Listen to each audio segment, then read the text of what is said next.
Good day everyone. So in this video report is I'm going to tackle about the Paris Agreement at kung bakit ito mahalaga sa paglaban ng climate change. So alam naman natin na ang climate change ay isa sa mga pinakamalaking suliranin na kinakaharap ng buong mundo sa kasalukuyan. Ito ay isang global emergency na hindi lang limitado sa isang bansa dahil ang epekto nito ay nararamdaman ng lahat. So tulad ng matinding init, malalakas na bagyo, pagbaha at pagtaas ng level ng tubig sa dagat. So dahil dito, malinaw na ang climate change ay nangangailangan ng pandaigdigang pagtutulungan at hindi lamang solusyon ng isang bansa. Dahil sa seryosong banta ng climate change, nagtipon ng mga world leader noong December 12, 2015 sa United Nations Climate Change Conference na kilala rin bilang COP21 na ginanap sa Paris, France. Sa kompensasyong ito, nagkaroon ng isang makasaysayang kasunduan na tinatawag na Paris Agreement. Ang layunin ng kasunduang ito ay pag-isahin ang lahat ng bansa sa mundo upang sabay-sabay na kumilos laban sa climate change. Ang Paris Agreement ay nagtakda ng pangmatagalang layunin na magsisilbing gabay ng lahat sa bansa. Una, layunin nitong malaki ang mabawas sa global greenhouse gas emission upang mapigilan ang pagtaas ng temperatura ng mundo. Target ng kasunduan na ito ay manatili ang pag-init ng mundo below 2 degrees Celsius kumpara sa pre-industrial levels. Higit pa rito, hinihikayat din ng kasunduan ang mga bansa na magsikap na limitahan ang pag-init sa 1.5 degrees Celsius dahil ayon sa mga eksperto, mas makakabawas ito sa panganib at pinsalang dulot ng climate change. Mahalaga ang 1.5 degrees Celsius na target dahil kahit maliit lang ang pagkakaiba nito sa 2 degrees, malaking epekto nito sa mundo. Kapag mababa ang pag-init, mas kaunti ang malulubhang bagyo, mas kaunti ang pagbaha at mas maraming buhay at ecosystem ang mapoprotektahan. Ipinapakita nito na ang bawat maliit na hakbang ng bansa ay mahalaga sa pandaigdigang solusyon. Bukod sa pagbabawas ng emission, ang Paris Agreement ay may mekanismo rin para regular na suriin ang progreso ng bawat bansa. Ibig sabihin, tinitignan kung matutupad ba ng mga bansa ang kanilang mga pangako at kung sapat ba ang kanilang ginagawa upang maabot ang mga layunin ng kasunduan. Sa ganitong paraan, nagkakaroon ng transparency at pananagutan ang bawat bansa.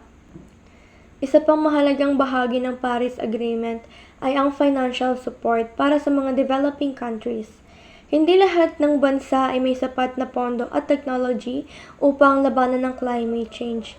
Kaya ang mga mayayamang bansa ay inaasahang magbigay ng tulong pinansyal upang matulungan ang mga developing countries na bawasan ang kanilang emission, palakasin ang kanilang kakayahan na makibagay at maprotektahan ang kanilang mga komunidad laban sa epekto ng climate change. Now let's proceed to the key points of Paris Agreement. Number 1, the global temperature. First, countries agreed to limit global temperature rise to below 2 degrees Celsius and aim for 1.5 degrees Celsius to reduce the harmful effects of climate change. So, mas mababang temperatura, mas kaunting sakuna tulad ng bagyo at pagbaha. Number 2 is the National Determined Contribution or NDCs.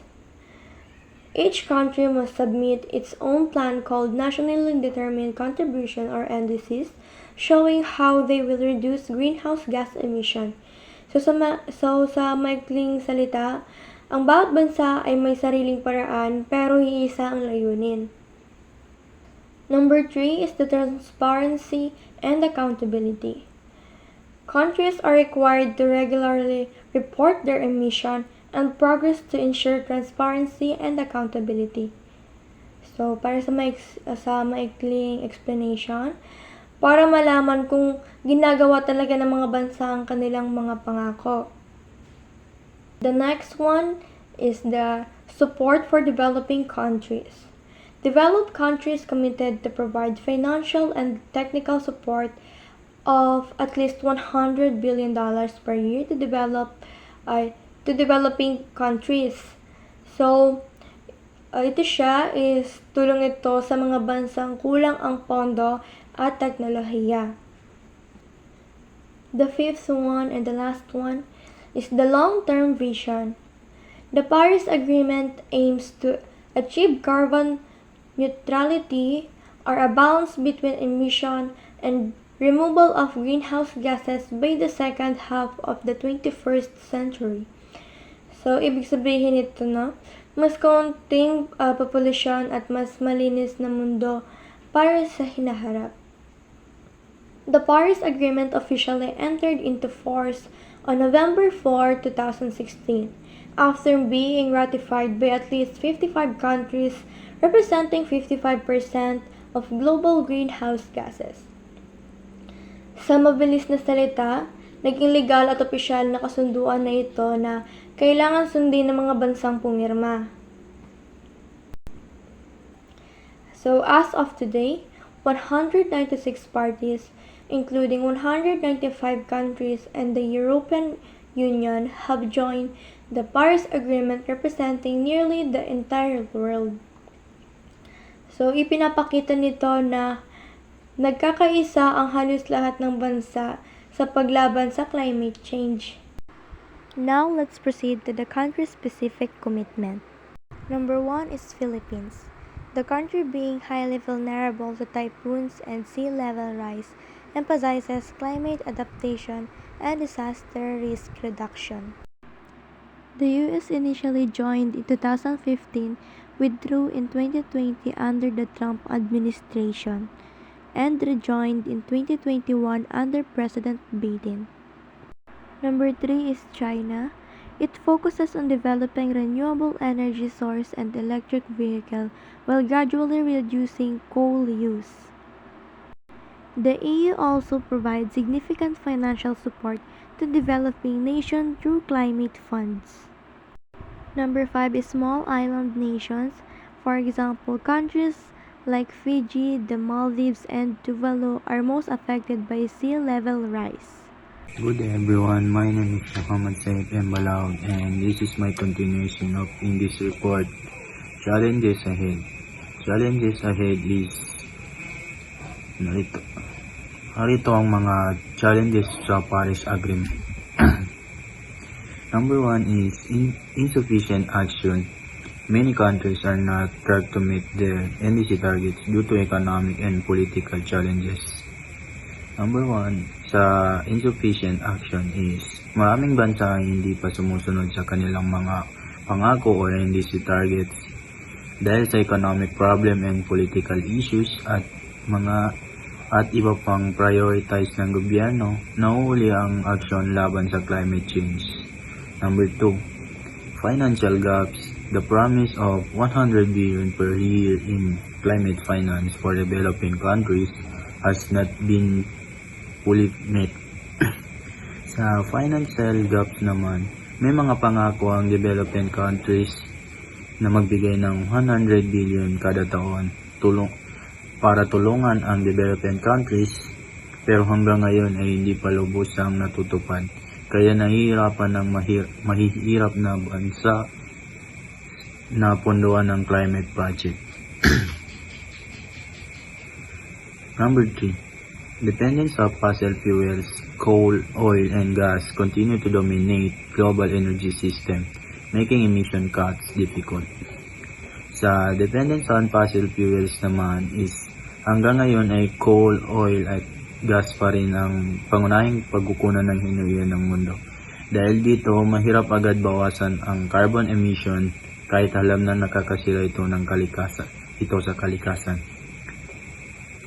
Number 4, equity and fairness. Developing nation demand fairness, arguing that which country causes most of the emission and should bear greater responsibility. Sa equity and fairness naman, pinaglalaban ng development countries na hindi patas ang sitwasyon. Sinasabi nila na ang mayayamang bansa ay pinakamalaking dulot ng climate change, kaya sila dapat ang gumawa ng action, at magbigay ng tulong. Number 5, climate impact worsening. Despite the agreement, extreme weather event, drought, and sea level rise continue to intensify, especially affecting vulnerable nations like the Philippines. Sa climate impacts worsening naman ay kahit na may Paris Agreement na lumalala pa ang epekto ng climate change tulad ng malalakas na bagyo, matinding baha, tagtuyot at pagtaas ng sea level. Pinakamalakas ang tama nito sa mga bansang vulnerable tulad ng Pilipinas. Importance and global impact. The Paris Agreement is significant because united almost all the nations in a common goal for a sustainable planet. Mahalaga ang Paris Agreement dahil pag-iisa nito ang halos lahat ng bansa sa isang layunin, ang pag-alagaan ng planeta. Encourage clean energy innovation and green investment. Hinihikayat ang clean energy tulad ng solar at wind sa green investment. Empowers youth, business, and communities to take climate action. Binibigyan ng lakas ang kabataan, negosyo at komunidad na kumilos laban sa climate change. Recognize that climate change is not an environmental issue but also an economic, social, and moral challenges. Ipinapakita nito ang climate change ay hindi environmental issue kundi economic and social at moral issue rin. Positive impacts reduce warming and protection. The commitments made under the agreement have helped lower projected global warming from the pre-agreement range of 3.7 to 4.8 degree up to approximately 2.4 and 2.6 degree. Though further action needed to reach the 1.5 degree goal. Sa reduced warming projection, dahil sa mga commitments ng mga bansa, bumababa ang projected global warming mula sa 3.7 to 4.8 degree papunta sa 2.4 to 2.6 degree. Malaking improvement ito, pero kulang pa rin para maabot ang 1.5 degree goal. This ambition, it establishes a mechanism for countries to increase the ambition of their climate commitments over time through a five-year cycle of submitting new NDCs. May sistema ang kasunduan kung saan tuwing 5 taon kailangan i-update ang mga bansa ang kanilang NDCs at gawing mas ambisyon ang kanilang climate goals. Enhanced cooperation. The agreement creates a framework financial, technical, and capacity building support for developing countries and establish a transparency framework to build trust and confidence in reporting and monitoring climate action.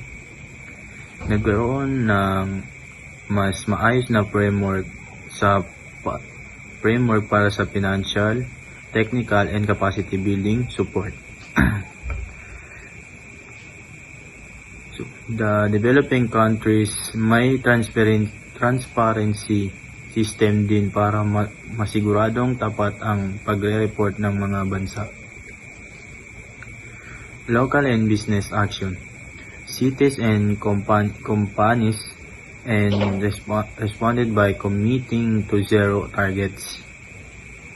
And financial institutions are beginning to recognize the risk of investing in fossil fuels challenges and ongoing needs gap in current commitment. While the Paris Agreement has made a difference, the sum of current national commitments is not yet sufficient to limit warming to 1.5 degree or even 2.2 degree, highlighting the need for greater ambition for indices. Sa local ambition naman is maraming cities at companies ang nagko-commit sa zero emission.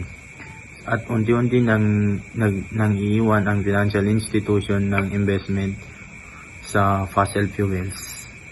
Emission impact sa mga sector naman. Sa short term, may negatibong epekto ang agreement sa ilang sektor. Lalo na sa oil at gas industry, maaring mawalan ng trabaho o bumaba ang kita ng mga kumpanyang umasa sa fossil fuels. Pero ang long-term goal naman ay sa maayos na transition pumunta sa renewable at sustainable energy na mas ligtas para sa environmental at stable na future ng ekonomiya at planeta. Philippine level. The Philippine level joined the Paris Agreement to show its strong commitment to fighting climate change. It signed the agreement in 2016 and officially ratified it in 2017. The country pledged to reduce its greenhouse gases emission by 75% by the year 2030. With the help and international support, this means the government aim to lower pollution from industries, transportation, energy, and agriculture. Because the Philippines is one of the countries most affected by typhoon, floods, and rising sea levels, the government is also focusing on climate adaptation, improving disaster preparedness, protecting forests, and promoting renewable energy such as solar and wind power. The agreement guides policies like Climate Change Act and the Philippines Development Plan, which promote sustainable growth and environmental protection. Sa antas naman ng Pilipinas, sumali ang Pilipinas sa agreement noong 2016 at opisyal na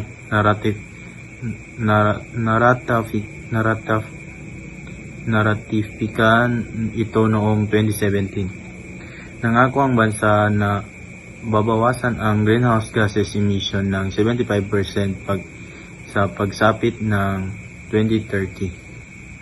Basta may tulong mula ito sa international community. Dahil madalas naman ang bagyo, baha at sea level rise, nagkatuon din ang Pilipinas sa climate adaptation ng disaster preparedness, forest protection, and renewable energy, solar at wind. Ginagabayan din ang Paris Agreement and ang mga batas na tulad ng Climate Act at Philippine Development Plan. Local level. At the local level, communities, schools, and local governments take part in supporting the Paris Agreement by putting into action local projects. Tree planting and reforestation program to absorb carbon dioxide. Waste segregation and recycling campaigns to reduce pollution. Cleanup drive and plastic ban to protect local ecosystem. And use solar panels and energy saving practices in barangays and schools. Local disaster risk reduction and management plan or LDRRMP to prepare for floods, landslide, and other climate disaster. This effort to make community more reliant, environmentally friendly, and aligned with the goal of the Paris Agreement. Ang mga ito ay tumutulong para gawing mas matibay at handa ang mga komunidad laban sa climate change.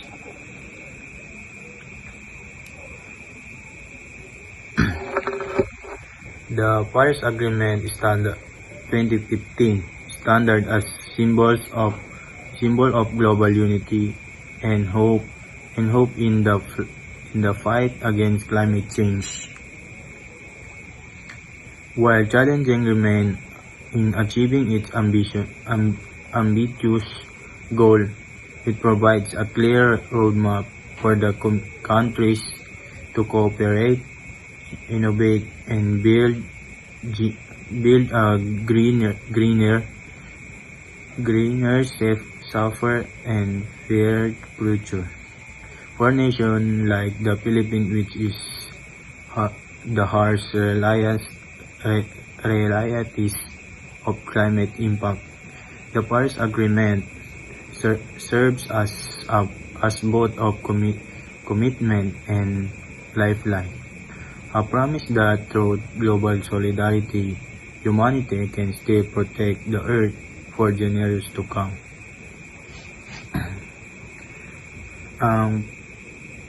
Ang Paris Agreement ay simbolo ng pag-asa at pagkakaisa ng mundo laban sa climate change kahit na marami pang hamon. Nagbibigay ito ng malinaw na direksyon para maligtas, mas malinis at patas na kinabukasan. Para sa bansang Pilipinas, ang Paris Agreement ay hindi lang kasunduan kundi ang isang lifeline patunay na sa pamamagitan ng pagtutulungan ng buong mundo may pag-asa pang maprotektahan ang ating planeta para sa susunod na henerasyon. The Paris Agreement Standard 2015 standard as symbol of global unity and hope in the fight against climate change. While challenging remain in achieving its ambitious goal, it provides a clear roadmap for the countries to cooperate, innovate, and build a greener, safer, and fair future. For nations like the Philippines, which is the harsh realities of climate impact, the Paris Agreement serves as both of commitment and lifeline. A promise that through global solidarity, humanity can still protect the earth for generations to come.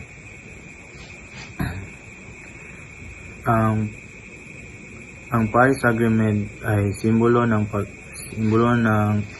pag-asa at pagkakaisa ng mundo laban sa climate change kahit na marami pang hamon. Nagbibigay ito ng malinaw na direksyon para maligtas, mas malinis at patas na kinabukasan. Para sa bansang Pilipinas, ang Paris Agreement ay hindi lang kasunduan kundi ang isang lifeline patunay na sa pamamagitan ng pagtutulungan ng buong mundo may pag-asa pang maprotektahan ang ating planeta para sa susunod na henerasyon. Yun lang po. Maraming salamat. Good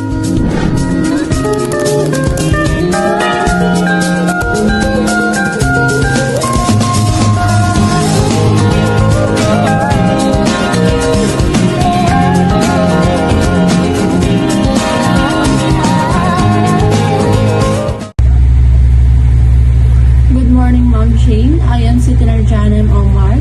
I am from the SCD 2B. So, today we will talk about my topic, which is what is COP28 outcomes. The COP28 outcomes refer to the key decisions and commitments made by world leaders during the 2023 UN Climate Conference in Dubai. So, dito yung mag-meet yung mga world leaders para mapag-usapan kung paano lalaban sa climate change. And dito po is parang nagtipon-tipon yung mga world leaders ng mundo para magkasundo kung ano dapat gawin para bumagal yung pag-init ng mundo. And para na rin kasi maprotektahan yung mga tao and lalo na yung mga lugar na pinaka-apektado. So, these outcomes focus on reducing fossil fuels. So, dito gusto nilang bawasan yung paggamit ng oil at gas. Kasi ito yung pinakamalaking dahilan ng global warming. And expand renewable energy. So, dito, mas madami dapat ang solar and wind at iba bang clean energy sources para na rin mabawasan ang greenhouse gas emissions. And also protect vulnerable communities. Ito yung mga lugar na madalas tamaan ng bagyo. Bagyo, baha, and drought. So, sila dapat yung bibigyan ng suporta at assistance. So, hindi lang yung mga bansa na may resources kasi ang pwede mag-survive kasi sa climate disaster. So, kailangan talaga is yung pinaka-apektado na place like for coastal towns or remote village na makatanggap ng help para safe sila at para makabangon na rin. And lastly is strengthen global cooperation. So ito yung lahat ng bansa is magtutulungan para limits lang yung global warming at gawing climate resilient ang bawat bansa. So like hindi lang pwedeng isang bansa lang ang mag-try solution sa climate change kasi global problem ito. So, dapat po is buong bansa talaga. Okay, let's proceed sa causes of COP28 outcomes. So, the first one is rising global temperature levels. So, dito is yung parang umiinit yung mundo. I mean, yung buong planeta. Like, hindi dahil normal lang, pero dahil sa ginagawa ng tao, like yung sobrang paggamit ng fossil fuels, yan na yung mga oil and gas.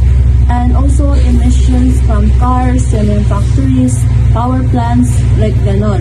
So, parang nagbibuild po ito ng yung init sa atmosphere, kaya nagiging mas extreme yung weather.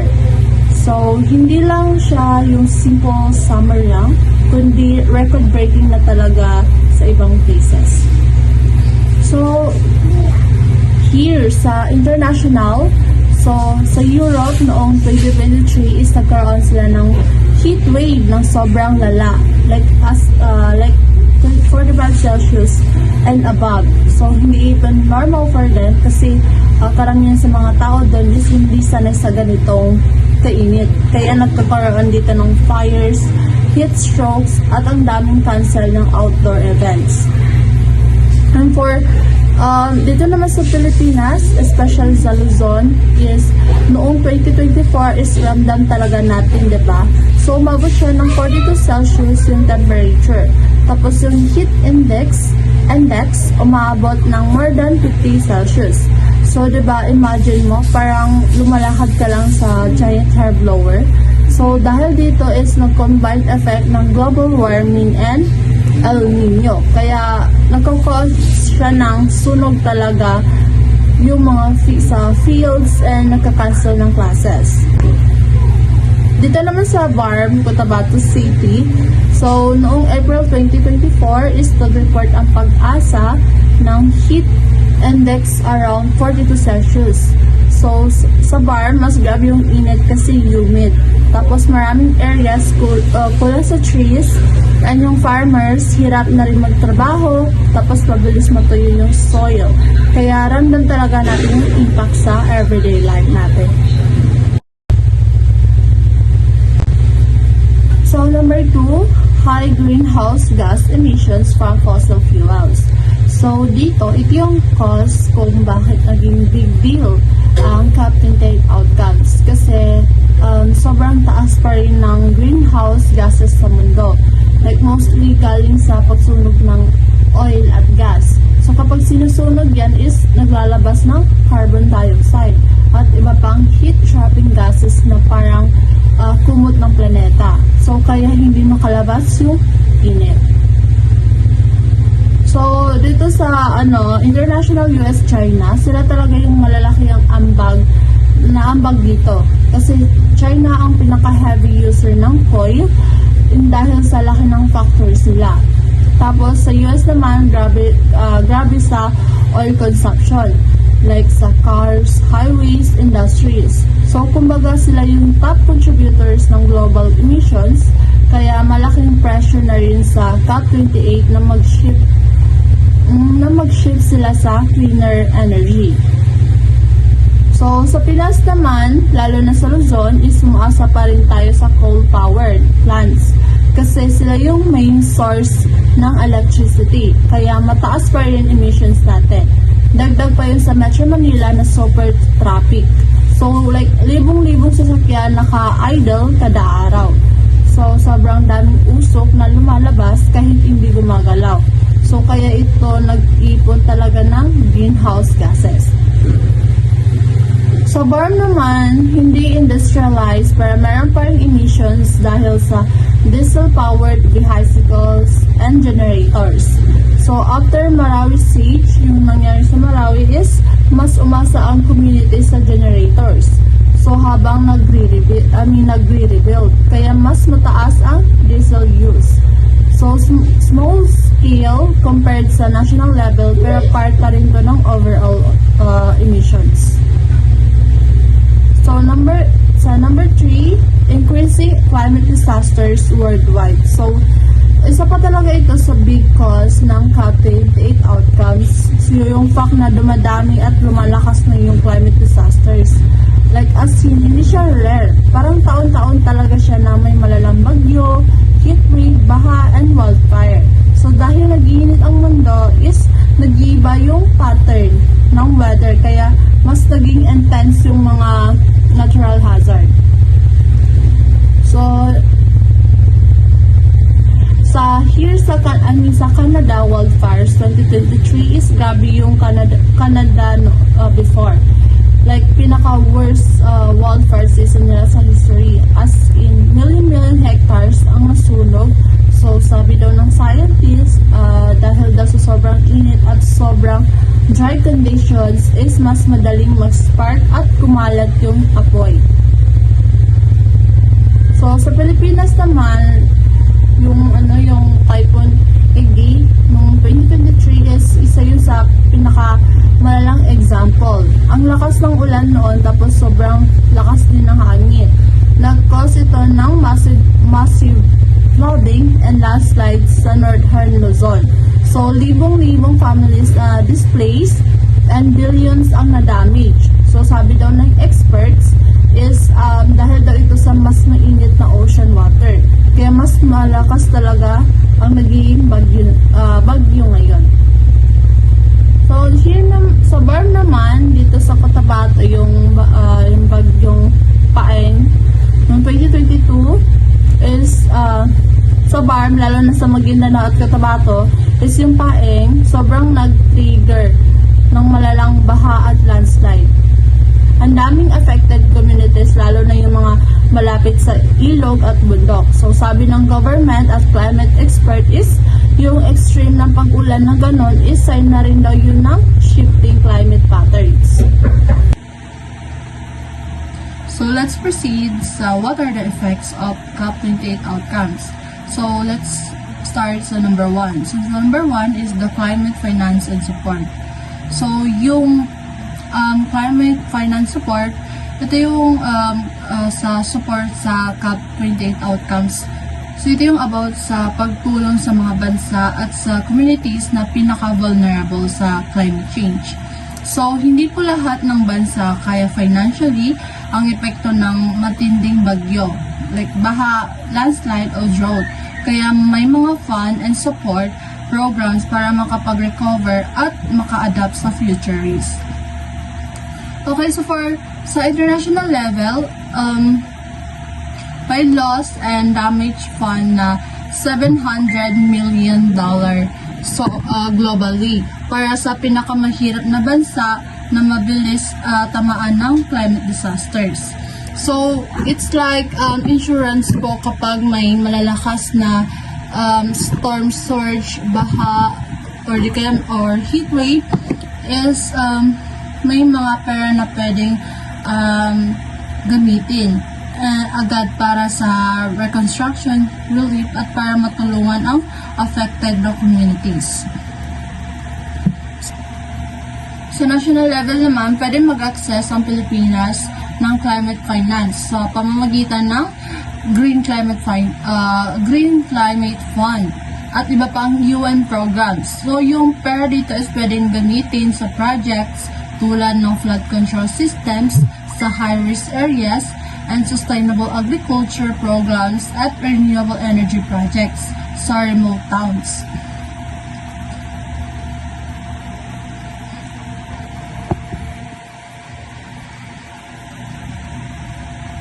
Sa local BARM naman, sa local BARM is may programs tulad ng UNDP Shield na tumutulong sa communities para maging resilient sa disasters. So halimbawa, barangay sa Maguindanao at Cotabato City, may early warning systems, disaster drills at training sa evacuation at basic disaster preparedness para mas handa sa baha,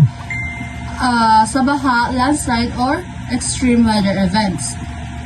So, sa ganitong paraan is kahit wala pa silang malalaking budget or advanced technology is nakaka-access sila ng support para protektahan yung buhay nila at livelihood nila.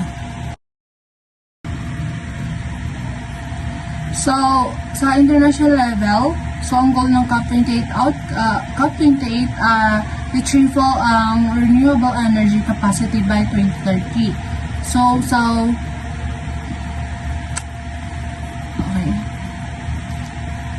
sa international level, so ang goal ng COP28 na i-triple ang global renewable energy capacity by 2030. So kung ngayon ang global renewable energy capacity ay nasa current level, so ang target ng COP28 na maging triple at 3 beses nito by 2030. So ang dahilan nito is para mabawasan ang greenhouse gas emissions at mapabagal ang pag-init ng mundo. So sa national naman, here sa Philippines is actively pinapalawak ang solar at wind projects. So halimbawa, may solar farm sa Ilocos Norte at Nueva Ecija. At wine farm sa Banguy, Ilocos Norte. So, ang effect nito is mas maraming clean energy resources, mas kaunti ang dependency sa coal at oil, at mas mababa ang carbon footprint ng bansa. So, sa BARM naman, nag-develop ng solar energy system sa off-grid areas. So, halimbawa, mga remote barangay sa Maguindanao at Basilan na walang stable power supply, nakaka-access ng solar-powered electricity para sa schools, health centers at households. So sa ganitong paraan is mas maraming lugar sa BARM ang makakagamit ng environment-friendly na kuryente at hindi na kailangan umasa sa diesel generators na nakakatulong din sa climate change mitigations. Okay, so sa number 3, disaster risk reduction and adaptation. So, ito yung part na to is all about paghahanda at pag-adjust ng mga tao at bansa sa disaster. Kasi di ba ngayon, dahil sa climate change is mas malakas na yung bagyo at mas madalis na ang baha, landslide at heat wave. So, kailangan talaga ng systems para hindi sobrang affected yung communities. So, sa international level, meron ginagawa yung United Nations Office for Disaster Risk Reductions. So, sila yung gumagawa ng mga global guidelines or parang standards, global guidelines o parang standards kung paano dapat mag-prepare yung mga bansa, yung tinatawag na adaptation and resilience taxonomies.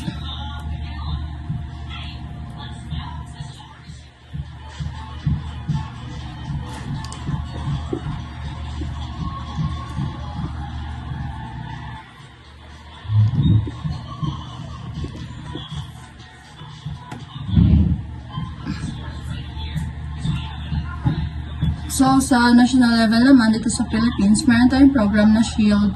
Ito yung tumutulong sa mga LGUs para maging mas ready sa disasters.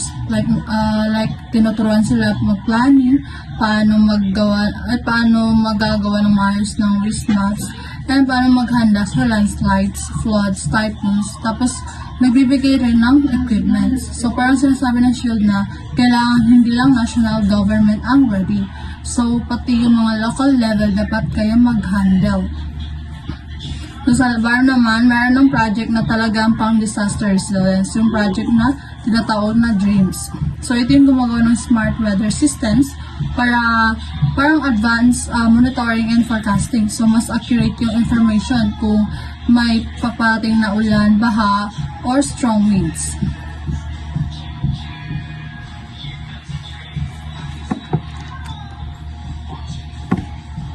So, sa number 4, biodiversity and ecosystem protection. So, ito naman is all about nagproprotekta sa kalikasan. Yun yung forest, mangroves, animals, oceans, lahat ng ecosystem na super important para sa klima at buhay ng tao. So, kasi diba kapag nawala ang biodiversity is mas naging vulnerable tayo sa disasters, food shortage at kung ano-ano pang problems. So, sa international level, mayroong initiative na tinatawag na COP28 Mangrove Breakthrough. So, ito yung parang goal nila na protektahan yung 50 million hectares ng mangroves worldwide. So, ang laki nun, diba?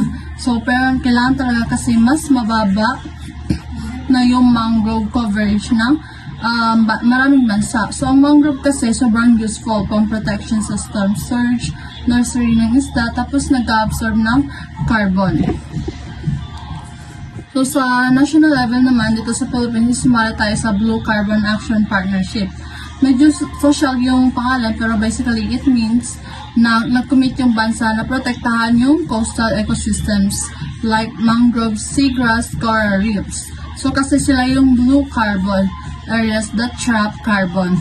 Para rin itong sign na gusto ng PH na maging active in climate action through nature-based solutions.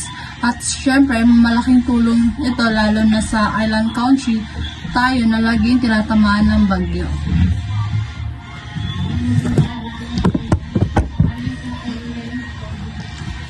So, sa local environment naman is may mga on-the-ground actions na talaga kita mo agad. May partnership with WCS, which is Wildlife Conservation Society, para sa biodiversity protection. So, sila yung tumutulong mag-monitor ng wildlife, gumagawa ng conservation plans.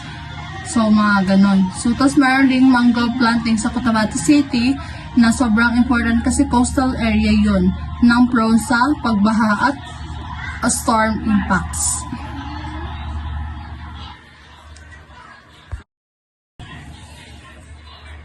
Okay, so let's proceed sa the key Republic Acts related to climate actions. So, relevant pa rin ito sa COP28 outcomes. So, first is RA 9729, Climate Change Act of 2009.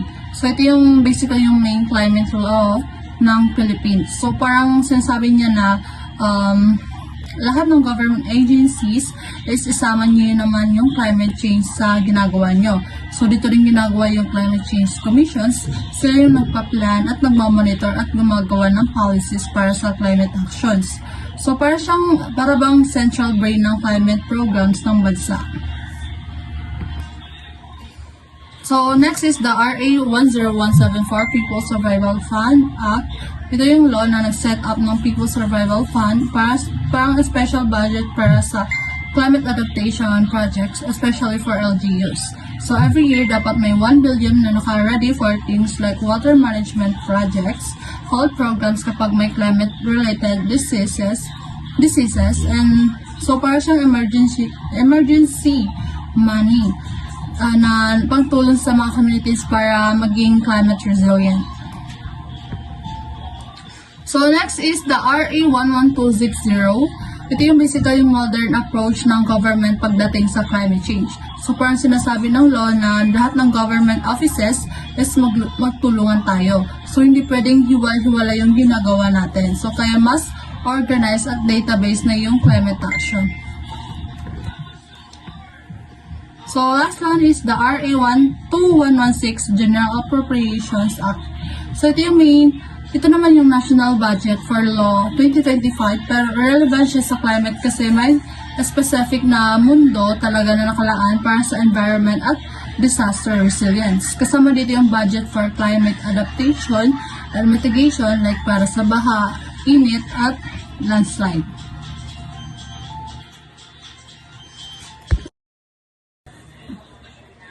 So, dito naman sa Cotabato, so let's proceed dito sa Cotabato. So, yung BARM gumagawa ng efforts para ma-meet yung COP28 climate goals. So, halimbawa, pinapalakas nila yung climate resilience na nagtutulak ng renewable energy at pinapabuti yung disaster preparedness programs kasama yung MNRE at local LGUs. So, sila yung nag-improve ng community awareness tungkol sa climate change at nagpapaganda ng early warning systems. So, para sa baha at landslide at sinusuportahan yung sustainable practices sa farming at fisheries. So, kasabay nito yung sumusunod din sila sa national efforts para makakuha ng climate finance at adaptation support para sa mga vulnerable na communities. Okay, so let's proceed sa Philippines and COP28 outcomes SDG 13.7.11.17. So dito, basically mula 2000 hanggang 2015 is yung focus ng Philippines was sa pag-set up ng climate policies. Gumawa tayo ng NCCAP at sumali sa mga global climate frameworks para ready tayo sa mga effects ng climate change. Tapos from 2015 to 2020 is ratified na natin yung Paris Agreement at nag-submit ng NDCs para ma-set up yung goals sa pagbawas ng emissions at para mas maging resilient yung communities natin sa mga bagyo at floods. So from 2021 to 2023 is naging focus naman sa sustainable finance at protection ng blue carbon areas. So like mangroves at seagrass. So gamit ang climate smart finances, natutulungan natin yung mga long-term adaptation at mitigation projects. Then from 2023 to 2024 is yung under COP28. So ang priority ay triple ang renewable energy at improve energy efficiency. So and also strengthen support sa loss and damage adaptations. Okay, so let's proceed naman sa solutions. What are the solutions of COP28 outcomes? So the first one is the transition away from fossil fuels. So, ibig sabihin nito is kailangan bawasan na ang paggamit ng coal, oil at gas. Parang shift tayo sa clean energy para mas mababa ang emissions at hindi masyadong napapainit yung planeta. Then the second one is triple and renewable energy and double energy efficiency by 2030. So dito, target nila na madagdagan ng triple yung renewable energy tulad ng solar at wind. Tapos, improve din yung energy efficiency ng mga buildings at industries. So, parang tipid sa energy pero marami ring energy galing sa green sources.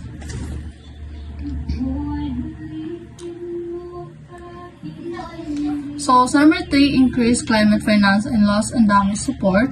Ito yung punto para sa mga vulnerable countries para makarecover sa effects ng climate change, like floods, storms, at heat waves. So, para may money sila sa green projects at adaptations. So, the fourth one is strengthen food system and protect nature. So, target dito na ayusin ang agriculture at protektahan ang forest, oceans at biodiversity. So, para safe yung food supply at hindi ma-destroy yung ecosystem na kailangan ng tao at wildlife. So, the last one is the boost climate adaptation and resilience. Then, basically gawin natin mas ready ang communities at infrastructure sa disaster tulad ng floods at heat waves. Para kahit may calamity is less damage pa rin sa buhay at bahay ng ibang tao.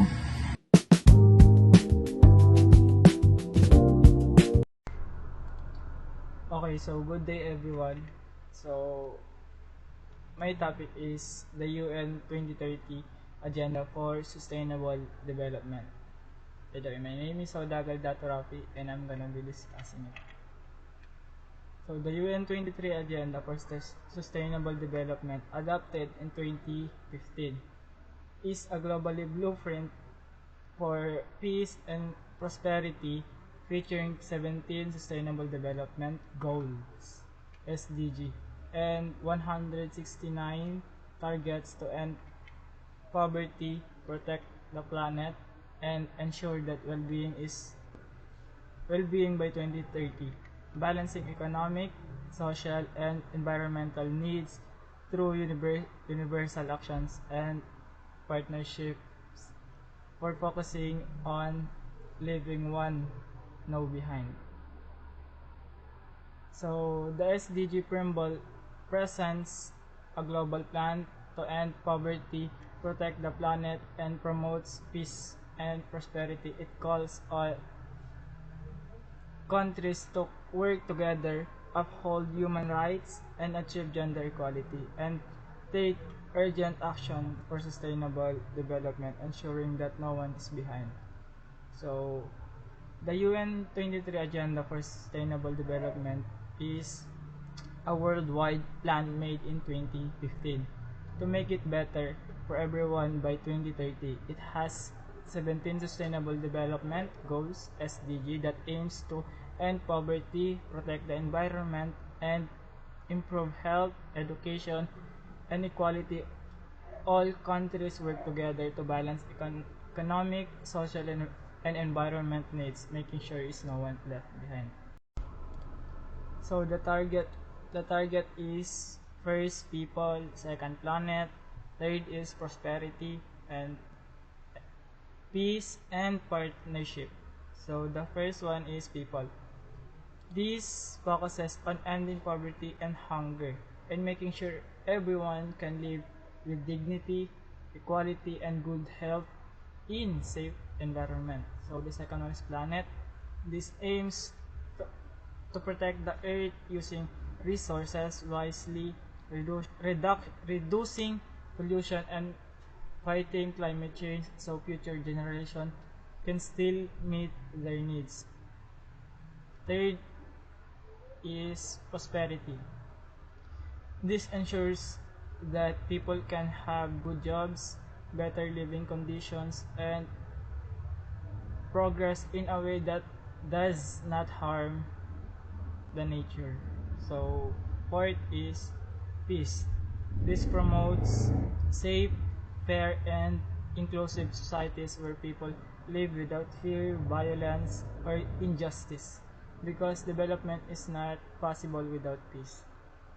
So the last one is partnership. This highlights global cooperation where countries can work together, especially helping the poorest and most vulnerable, since the SDGs are connected and can be only achieved through shared possibilities. So, introduction.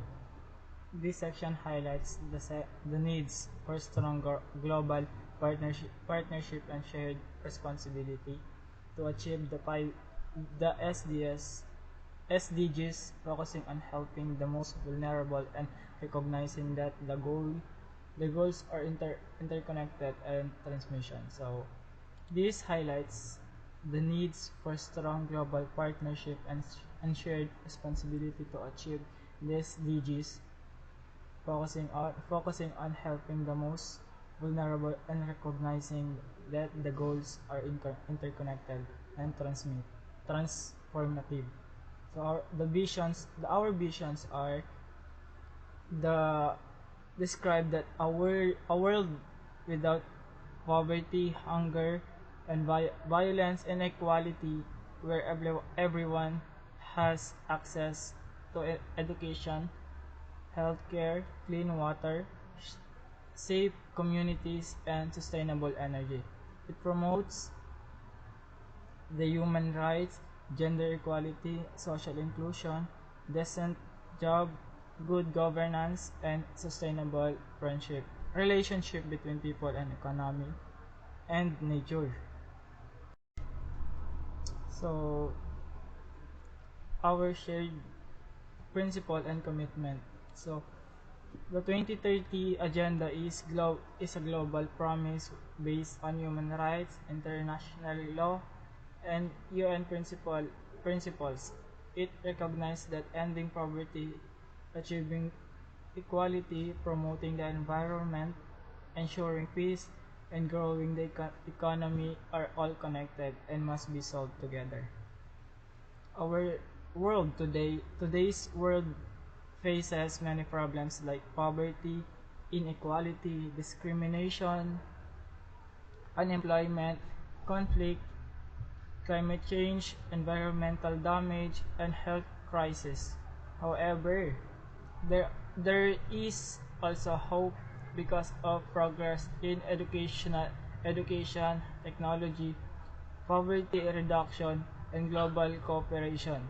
The agenda continues the work of the Millennium Development Goals (MDGs) and focuses on helping the most vulnerable. The new agenda is the agenda that built around 17 DGs and 160 targets that apply to all countries. These goals aim to end poverty and hunger, improve education and health, achieve gender equality, create decent jobs, protect the environment, fight climate change, and build peace and fair societies, ensuring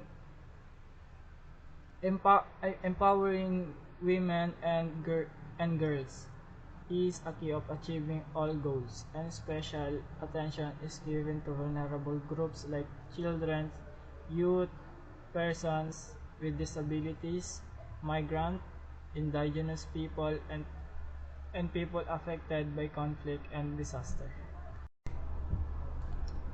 So, the means of implementing the SDGs will be achieved through strong global partnership among governments, businesses, civil society, and international organizations. This includes funding, sharing technology, building skills, and strengthen institutions with extra support for least developed and vulnerable countries while respecting each country's priority. Follow up and review.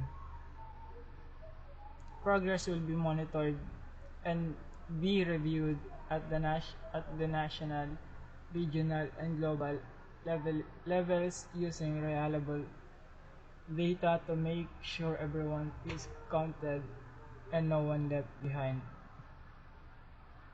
A call for action to change our world. The 2030 agenda is a call for everyone to work together for 15 years to end poverty, protect the planet, promotes peace, and ensure a better future for present and future generation. So here the 17 Sustainable Development Goals. So the first one is end poverty. This goal wants to eliminate extreme poverty by 2030 and reduce overall poverty. It focuses on helping the poor through social protection, equal access to services, economic resources, land, technology, and financial support. It also aims to protect people from disaster and economic shock with a fair policies and strong support from countries. And the next one is the end hunger and promotes food security.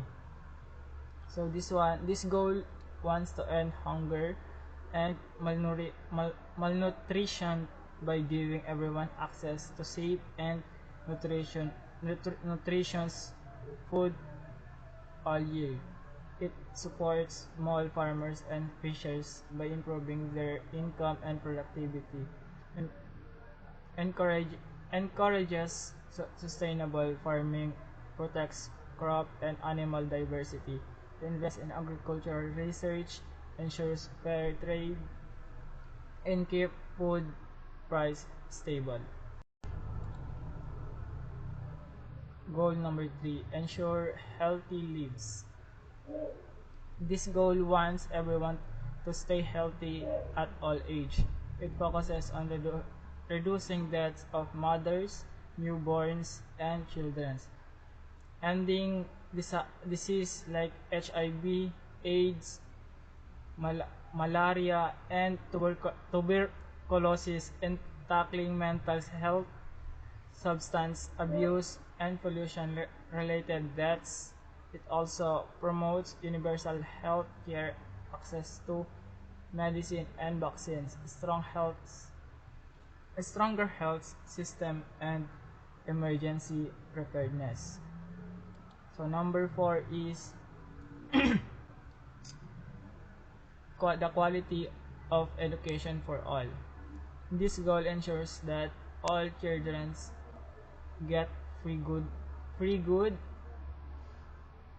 education from early childhood to secondary school. It promotes equal access to technical, vocational, and higher education, develops skills for jobs, supports lifelong learning, eliminates gender and social gaps, improves literacy, teaches sustainable development, ensures safe and inclusive school, expands scholarship, and increases qualified teachers. The goal number 5 is gender equality and women's empowerment. This goal wants to end discrimination, violence, and harmful practices against women and girls. It ensures equal rights in education, health, work, and leadership, recognizes unpaid care work, provides access to sexual and reproductive health, and strengthens laws, policies, and technology to empower women. Number 6, clean water and sanitation. This goal aims to give everyone safe drinking water, sanitation, and hygiene. It focuses on better water quality, efficient use, ecosystem protection, and planning water resources wisely. Cooperation between countries and local communities is important for sustainable water system. Number 7 goal, affordable and clean energy. This goal wants everyone to have access to reliable, modern, and clean energy. It focusing on using from renewable energy, improving energy efficiency, and building energy infrastructures, especially in developing countries, with help for international cooperation. So number 8, decent work and economic growth. This goal aims for sustained and inclusive economic growth and good jobs for everyone. It supports youth employment, equal pay, safe workplaces, and fight child labor. Forced labor and human trafficking is also no it is also promotes entrepreneurship, sustainable tourism, and responsible consumption. The goal number 9 is industry, innovation, and infrastructures. This goal wants strong, sustainable infrastructures like roads, bridges, and internet, and inclusive industrial growth. It encourages innovation, clean technologies, and research. It helps small businesses get finance and access to markets, especially in developing countries. Number 10, reduce inequalities. This goal aims to reduce differences in income and opportunities within and between countries. It promotes inclusive fair policies and social protection and safe migration. Ensure developing countries have a stronger voice in global decisions and provides financial supports for countries that needs the most help. So the goal number 11 is sustainable cities and communities. This goal wants safe, inclusive, and resilient cities with affordable housing, basic services, and green public spaces. It also promotes sustainable transport, disaster risk reduction, environmental protection, and help developing countries building stronger and safer cities. So number 12 is responsible consumption and production. This goal focuses on using resources efficiently, reducing waste and pollution, recycling, and promoting sustainable business practices. It also raises public awareness and support developing countries to adopt greener and production consumption habit.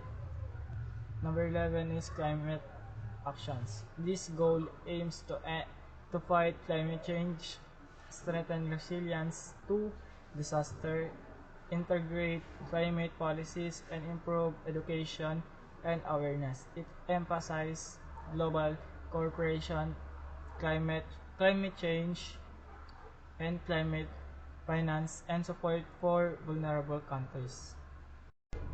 Number 14, life below water. Protects oceans and marine life by reducing pollution, conserving ecosystem, preventing overfishing, and supporting sustainable fisheries and marine research. It also helps small islands and at least developed countries benefit from marine resources.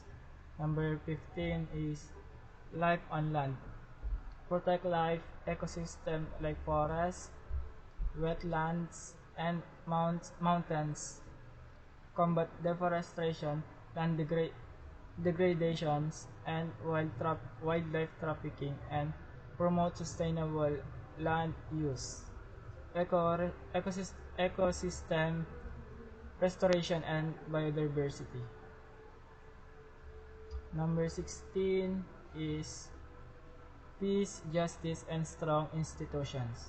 Promote peaceful and inclusive societies,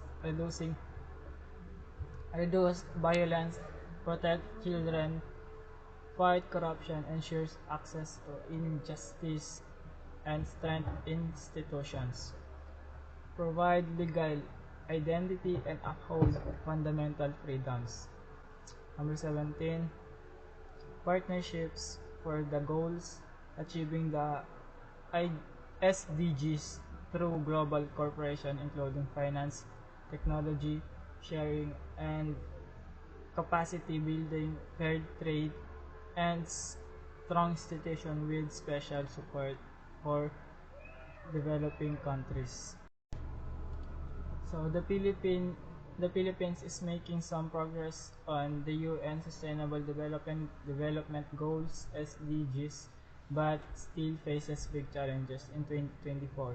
It was ranked 92nd in the world, and in 2025, and it slightly improved to 87th with an SDGs score of 68.3 out of 100. This means that while some goals are improving, the country still has long way to go to achieve all the SDGs by 2030.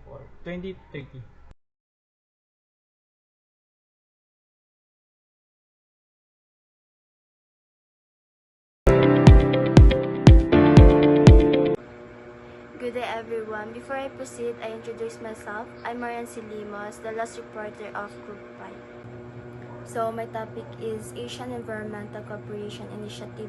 So first, what is Asian Environmental Cooperation Initiative? So the Asian Environmental Cooperation Initiative refers to the collective efforts of the associations of Southeast Asian nation or Asian to protect the environment and promote sustainable development in Southeast Asia. So sa pamamagitan ng cooperation ng mga member ng countries, mas nagiging epektibo ang pagtugon sa regional environmental issues. So, founded in 1967, ASEAN recognized the rapid economic growth also caused environmental challenges such as deforestation, transboundary haze pollution, biodiversity loss, and climate change. Ang mga problemang ito ay hindi kayang solusyonan ng isang bansa lamang. So, dahil dito is pinagtibay ng ASEAN ang regional cooperation at coordinated environmental frameworks upang masigurado ang responsible at pangmatagalang development para sa kasalukuyan at susunod na henerasyon. So next, why important environmental cooperation initiative? So first is shared ecosystems. Many natural resources such as forests, rivers, and seas cross national borders. So effective protection requires countries to work together to manage this shared ecosystem sustainability. So ang shared ecosystem is yung magkakadugtong ang kalikasan ng mga bansa. So kagubatan, ilog at dagat. Kaya kailangan magtulungan ng mga bansa para maprotektahan ito ng maayos. The second is yung cross-border pollution and haze problem. So, air and water pollution do not stop at borders. Regional cooperation helps prevent and manage issues like transboundary haze, river contamination, and marine pollution. So, ito naman is hindi humihinto sa hangganan ng pollution sa hangin at tubig. Kaya malaga ang regional cooperation para maiwasan at masolusyonan ang haze at pollution. So, number 3 is yung climate change impact. So, climate change affects all nations through rising sea levels, extreme weather, and biodiversity loss. Joint efforts are essential to build resilience and share climate adaptation strategies. So, lahat ng bansa ay apektado ng climate change tulad ng pagbaha at matitinding bagyo. Kailangan ang sama-samang action para maging handa at matibay ang bawat bansa. So, number 4 is yung alignment with the Sustainable Development Goals. In short, SDGs. So, environmental cooperation support multiple SDGs, including Goal 13, Climate Action, Goal 14, Life Below Water, and Goal 15, Life on Land, promoting a balanced and sustainable future for all. So, ang environmental cooperation ay tumutulong sa pagkamit ng SDGs, lalo na sa mga climate actions at pangangalaga sa lupa at karagatan. So, the next is Asian Environmental Cooperation Initiative Overview.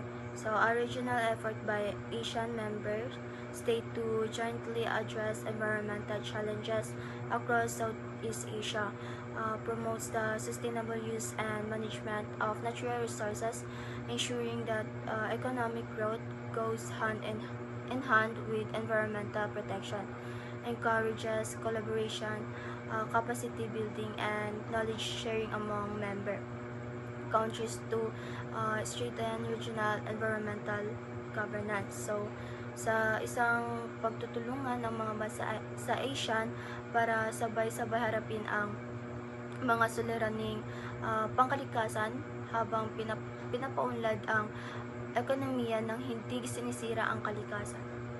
So next is Asian Agreement on Transboundary Haze Pollution 2002.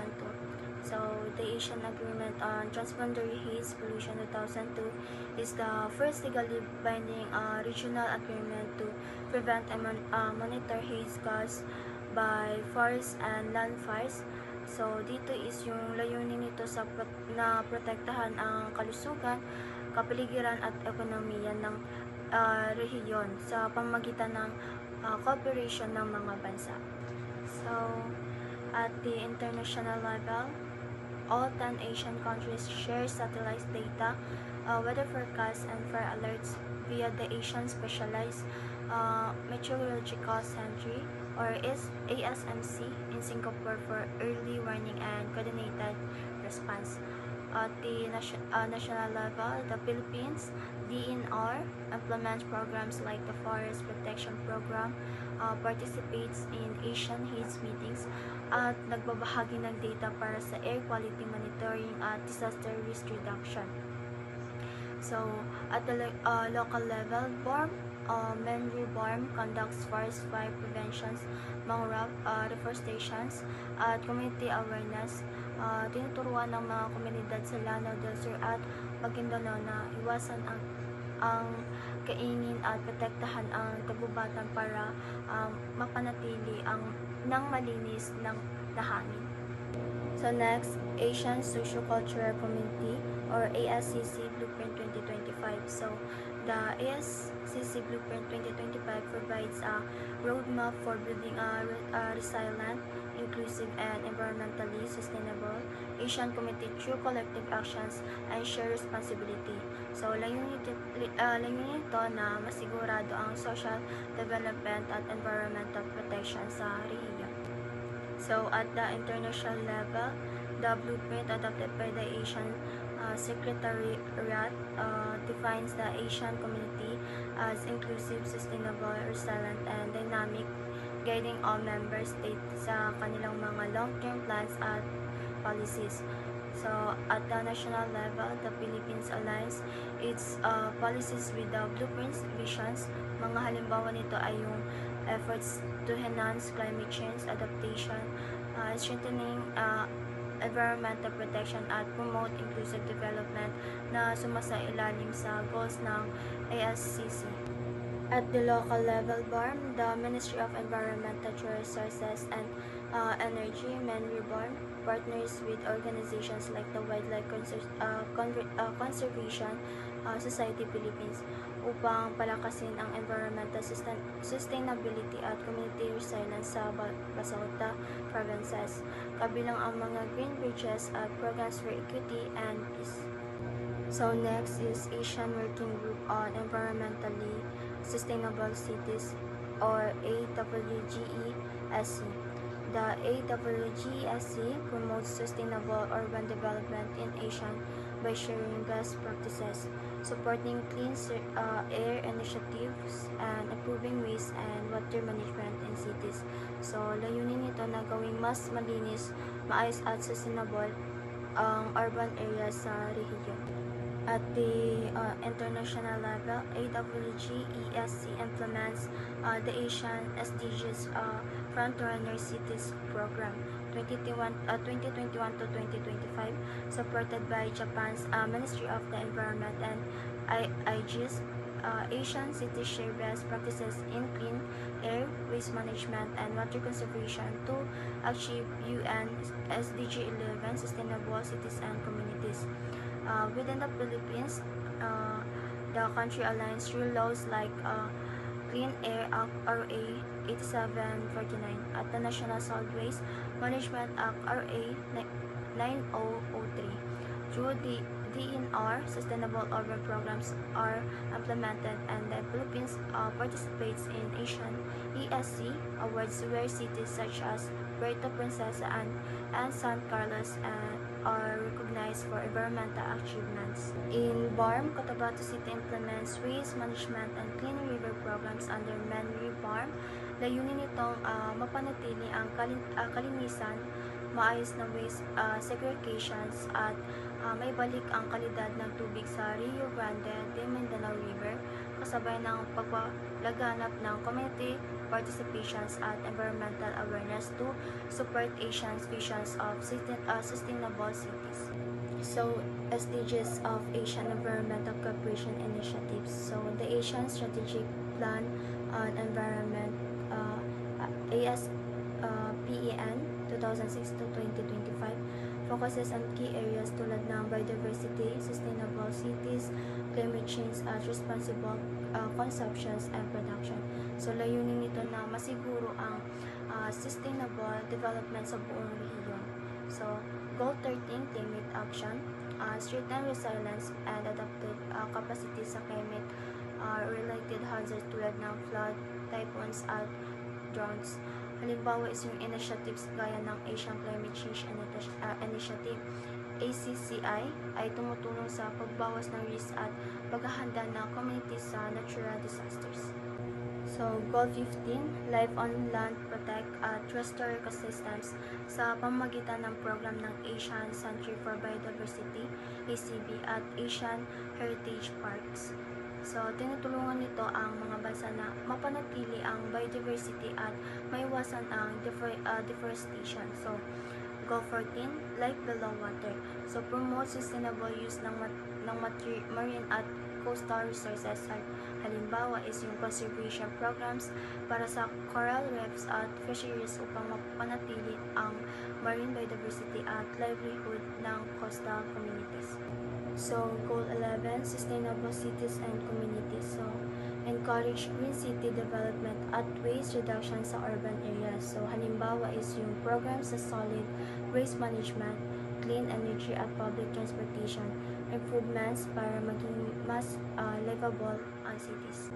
So, Goal 12, Responsible Consumptions and Production. So, support recycling, sustainable production at efficient resource use. Layunin nito na mabawasan ang waste at mas mapakinabangan ang natural resources sa bawat bansa. Goal 17, Partnership for the Goal, foster cooperation sa pagitan ng Asian countries at international partners para sa knowledge sharing at joint environmental projects. So, halimbawa, collaborative research at technical assistance programs upang mapalakas ang regional environmental governance. So, that's all po, ma'am. So, thank you for listening and watching this video.